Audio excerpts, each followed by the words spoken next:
কিন্তু আমাদের জীবন উদ্দেশ্যহীন নয়, আমাদের একটা উদ্দেশ্য আছে। উদ্দেশ্যটা হলো আমাদের সিলেটের নাটককে সারা বিশ্বের মধ্যে শ্রেষ্ঠ নাটক তৈরি করা। আপনারা কি বলেন?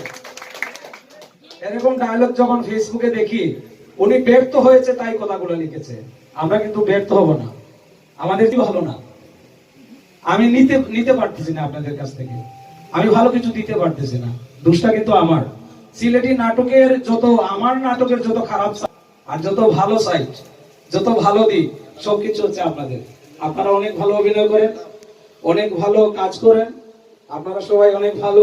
দোয়া করবেন আমি যেন ভালো কিছু করতে পারি। সবাই ভালো থাকুন, সুস্থ থাকুন।